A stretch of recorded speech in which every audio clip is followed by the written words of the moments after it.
हे भगवान, इसका मतलब ये जतिन की बहन है, लेकिन ये इसकी बहनें कैसे हो सकती हैं? और अगर है तो जतिन ने झूठ क्यों बोला कि ये तीनों इसकी बीवी है? मुझे तो कुछ समझ नहीं आ रहा।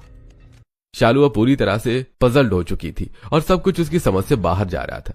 तो वहीं शालू कुछ देर के बाद जब उसकी तीनों देवरानियां कमरे में नहीं होती तो उनके कमरे में जाकर उनकी कुछ दिन पहले हुई मेडिकल रिपोर्ट्स को चुराकर सीधा अपने कमरे में ले आती है। और जब शालू उन्हें खोलकर पढ़ती है तो इसमें तो इन तीनों के वही सरनेम है जो इन्होंने मुझे बताए थे। इसका मतलब जतिन ने मुझसे झूठ कहा था। अब क्या सच है क्या नहीं, ये तो इसी अस्पताल में जाकर पता चलेगा। शालू अब सच का पता लगाने के लिए शहर जाने का प्लान बनाती है और अब बहाना बनाकर घर वालों से इस बारे में बात करती है। लेकिन बहू, गांव से शहर 2 से 3 घंटे का रास्ता है, तुम अकेले कैसे जाओगी?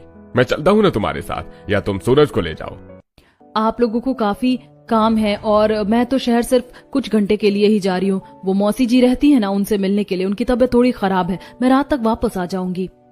अपने ससुराल वालों को समझाकर शालू अब सीधा गांव से शहर जाने की ट्रेन पकड़ती है और कुछ ही घंटे में शहर पहुंचकर रिक्शा पकड़कर उस अस्पताल में पहुंच जाती है जहां जतिन काम करता है। और जब शालू अपनी तीनों देवरानियों के बारे में हॉस्पिटल की रिसेप्शनिस्ट से पूछता है तो इन तीनों का चेकअप इसी अस्पताल में हुआ है। इनका नाम सुमन है, इनका नयन और इनका आरती। जतिन इन्हें यहाँ अक्सर चेकअप के लिए लाया करता था, लेकिन अब वो कुछ दिनों से नहीं आ रहा है, छुट्टी पर है। जतिन का इनसे कोई खास रिश्ता ना होकर भी जतिन इन तीनों का काफी अच्छे से ध्यान रखता है। इसका मतलब जतिन और इन तीनों के बीच में कोई पति पत्नी का रिश्ता नहीं है। मैं सही थी। आप मुझे इन तीनों के बारे में कुछ और बता सकती हैं? इनका घर, एड्रेस या कोई रिश्तेदार? सॉरी, ये हमारे रूल्स के खिलाफ है। मैंने आपको इतनी इन्फॉर्मेशन दे दी, यही काफी है। शालू अब सारी बात जानकर इससे पहले अपने ससुराल वालों को बताती कि तभी उसे घर जाकर पता चलता है कि कल उसके नंद का रोका होने वाला है। बाहू, आज हमें काफी सारी तैयारी करनी है। वो लोग कल ही आ रहे हैं रोका करने के लिए, लेकिन रोका घर के बजाय मंदिर में होगा ताकि होने वाले जोड़े को सीधा भगवान का आशीर्वाद मिल सके। इस वक्त ये बात करना ठीक नहीं है। एक बार रोका हो जाए फिर मैं बात करूंगी। सभी लोग रोके की तैयारी में लग जाते हैं। इसी तरह अगले दिन गुजरता है और अब पूरा परिवार गांव में बने शिव मंदिर में आता है।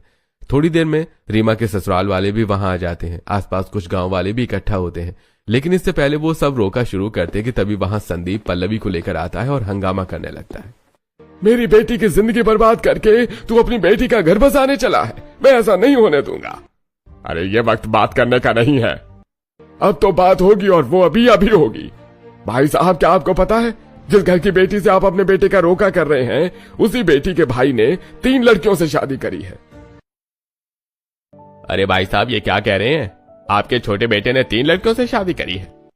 अरे दिख नहीं रहा आपको कि इसके साथ ये 3 लड़कियां खड़ी हैं, वो भी तीनों पेट से हैं। क्या ऐसे घर की बेटी को अपने घर की बहू बनाना चाहेंगे? क्या पता ये भी ऐसे ही निकले आगे जाकर। संदीप की ऐसी बातें सुनकर रीमा की आंखों में आंसू आ जाते हैं। तो वहीं अब ये सब देखकर उन तीनों से बिल्कुल बर्दाश्त नहीं होता और अब वो तीनों बस, अब बहुत हुआ। हमारी वजह से इस परिवार की इज्जत पहले ही काफी उछल चुकी है, अब और नहीं। प्लीज चुप हो जाओ और चलो यहाँ से। जतिन जी, अब और नहीं। जिस इंसान ने हमें इज्जत दी, हमारा इतना ख्याल रखा, हम उसके परिवार की और बेइज्जती नहीं होने देंगे। कान खोलकर सुनिए आप लोग, हम में से किसी ने भी जतिन से शादी नहीं करी। ये हमारे पति नहीं है और ना ही ये बच्चा इनका है। सुमन की बात सुनकर जतिन के परिवार और सभी आसपास खड़े लोगों के पैरों तले जमीन खिसक जाती है। ये तीनों क्या कह रही हैं जतिन? ये तीनों ठीक कह रही हैं। मैं जब शहर गई थी ना, इसी बात का पता लगाने गई थी। मुझे ये तो पता चल गया था कि इन तीनों की शादी जतिन से नहीं हुई है, लेकिन ये सब इन्होंने क्यों किया ये नहीं पता चला। महीना भर पहले की बात है, रात का वक्त था। मैं एम्बुलेंस चलाते हुए अस्पताल जा रहा था कि तभी मुझे एक पेशेंट का कॉल आता है जो सुमन थी और वो काफी रो रही थी। मैडम, आप रो क्यों रही हैं? आप फिक्र मत करिए, आप मुझे बस एड्रेस बताइए, मैं अभी आता हूं, कुछ नहीं होगा। जतिन जैसे ही सुमन के बताए हुए एड्रेस पर पहुंचता है तो देखता है कि सुमन एक पार्क के बाहर खड़ी है। रात का वक्त है, चारों तरफ गहरा सन्नाटा है और सुमन काफी रो रही है और उसकी हालत भी काफी खराब है। मैडम, आप ठीक तो है ना? और आप इस वक्त ऐसी हालत में यहाँ क्या कर रही हैं? मेरे पति ने मुझे घर से निकाल दिया। जब उन्हें पता चला कि मेरी कोख में पल रहा बच्चा लड़का नहीं लड़की, तो उन्होंने मुझे धक्के मार कर निकाल दिया। मेरा इस दुनिया में भी कोई नहीं है। प्लीज भगवान के लिए मुझे और मेरे बच्चे को बचा लीजिए। आप रोना बंद करिए, आपकी हालत वैसे ही इतनी खराब है। आप चलिए, मैं आपको हॉस्पिटल लेकर चलता हूँ। जतिन सुमन को अपनी एम्बुलेंस में बिठाता है और उसे अस्पताल की तरफ ले जाने लगता है। कि तभी रास्ते में जतिन को एक ब्रिज के नीचे किनारे एक खड़ी लड़की मिलती है जो नीचे नदी में कूदने ही वाली थी। कि तभी जतिन जल्दी से अपनी एम्बुलेंस रोकता है और उस लड़की को गिरने से रोक लेता है। और ये लड़की कोई और नहीं बल्कि नयन होती है। तुम्हारा दिमाग तो नहीं खराब हो गया है? ये तुम क्या करने जा रही थी? और तुम तो पेट से हो, तो तुम्हें शर्म नहीं आई ऐसी हरकत करते हुए? मेरे पास और कोई दूसरा रास्ता नहीं था। मेरे बॉयफ्रेंड ने मुझे धोखा दिया और वो देश छोड़कर चला गया। इतने महीनों से मैंने इस राज को अपने घर वालों से छुपाया, अब क्या करूं मैं? अरे तो इसका मतलब ये तो नहीं है कि तुम किसी मासूम की जान लो। तुम्हें इसका कोई हक नहीं है। लेकिन समाज मुझे ताने मारेगा, उसका क्या? कोई है जवाब इसका तुम्हारे पास? नयन की बात सुनकर जतिन सोच में पड़ जाता है।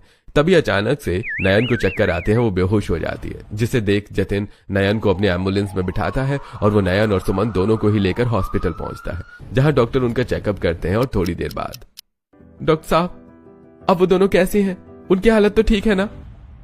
नयन और सुमन दोनों ही ठीक हैं, लेकिन वो अभी ट्रॉमा में है। उनके साथ जो कुछ भी हुआ वो ठीक नहीं हुआ।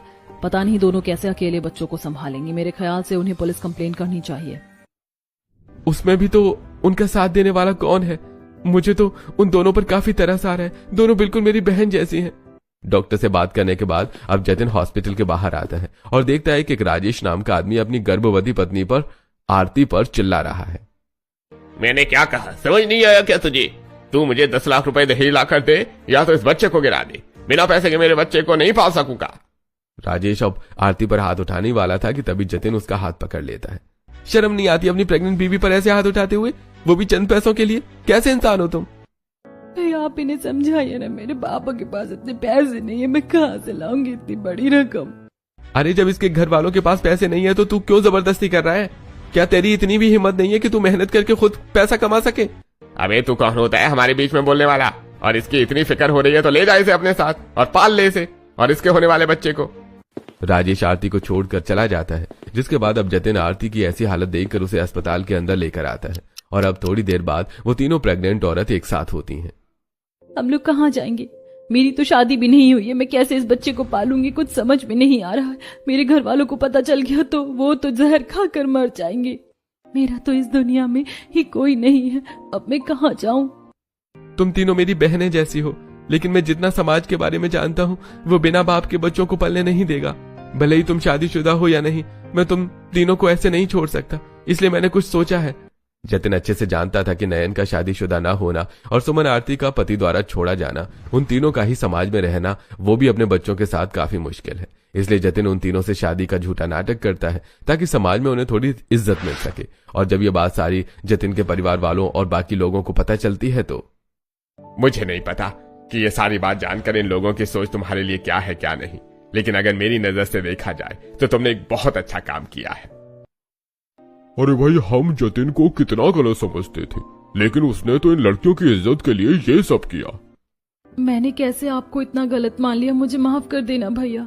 हमारे गांव का असली मर्द तो जतिन है, जिसने औरतों की इज्जत के लिए खुद की इज्जत को नीलाम कर दिया। मुझे भी माफ कर देना।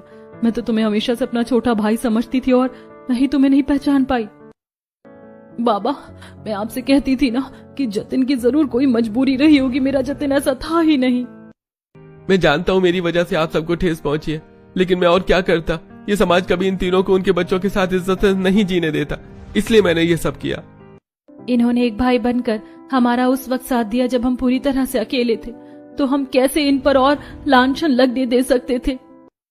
तुमसे तो मेरा सबसे गहरा रिश्ता है और मैं ही तेरी इन आंखों के पीछे छुपे इतने बड़े राज को नहीं पहचान पाई। अब सभी गांव वाले मिलकर जतिन को सराहना करते हैं, जिसके बाद अब धूमधाम से रीमा का रोका होता है। तो वहीं अब संदीप भी खुशी खुशी पल्लवी का हाथ जतिन के हाथ में दे देता है और अब बिना देरी करे जतिन और पल्लवी की धूमधाम से शादी हो जाती है। इसी तरह कुछ दिन गुजरते हैं। आरती और नयन की डिलीवरी के दिन करीब आ जाते हैं, जहां दोनों ही अस्पताल में प्यारे से बेटों को जन्म देती है। अरे ये तो बिल्कुल तुम पर गया है, इसकी नाक तो देखो बिल्कुल तुम्हारे जैसी है। जेठानी जी, क्या आप इसे अपनी गोद में नहीं लेना चाहेंगी? मैं चाहती हूँ सबसे पहले मेरा बच्चा आपकी गोद में जाए ताकि इसे आपका आंचल और प्यार मिल सके। लेकिन तुमने तो उसे जन्म दिया है, सबसे पहले तो तुम्हें इसे गोद में लेना चाहिए। आप भी इसकी माँ हैं, आपने हमारा कितना ख्याल रखा, और आप न होती तो पता नहीं हमारा क्या होता। शालू अब उन दोनों बच्चों को अपनी गोद में उठाकर काफी ज्यादा भावुक हो जाती है। तो वहीं इसी तरह कुछ समय और गुजरता है। सुमन की डिलीवरी का दिन भी करीब आ जाता है, जहां वो प्यारी सी बेटी को जन्म देती है। और अब कुछ दिनों के बाद वो तीनों अपने बच्चों के साथ गाँव छोड़कर जाने की तैयारी करने लगती है। और जब ये बात पूरे परिवार और आसपास के लोगों को पता चलती है तो अरे तुम तीनों कहाँ जा रही हो बच्चों को लेकर? शहर ले जाकर करोगी क्या? हमारे साथ रहो। हमें भी नहीं पता कि हम शहर जाकर क्या करेंगे, लेकिन कुछ ना कुछ तो कर ही लेंगे अपने बच्चों का पेट पालने के लिए। देखिए, तुम तीनों को काम ही करना है तो फिर यहाँ गांव में रहकर क्यों नहीं करती? कुछ समय पहले ही गांव में एक स्कूल खुला है, वहां पर तुम लोग बच्चों को पढ़ाना शुरू कर दो। इससे अच्छा काम और क्या करोगी? सब लोग बिल्कुल ठीक कह रहे हैं। इसी बहाने तुम लोग हमारे साथ भी रहोगी, और अगर शहर में कोई दिक्कत आ पड़ी तो फिर क्या करोगी? इससे अच्छा तुम यहीं रहकर काम करो और हम सबके साथ रहो। सबकी बात मानकर अब वो सभी गांव में रुककर ही स्कूल में बच्चों को पढ़ाते हैं और अपने बच्चों को पालन पोषण करते हैं। तो वहीं सुमन अब गांव में अपना एक सिलाई का बुटीक खोल लेती है और अब तीनों बच्चों के साथ हंसी खुशी रहते हैं। तो वहीं दूसरी तरफ पल्लवी भी जतिन के साथ एक नई जिंदगी की शुरुआत करती है और आखिर में बिना बाप के भी ये तीनों माँ इज्जत और सम्मान के साथ अपने बच्चों को पालती है।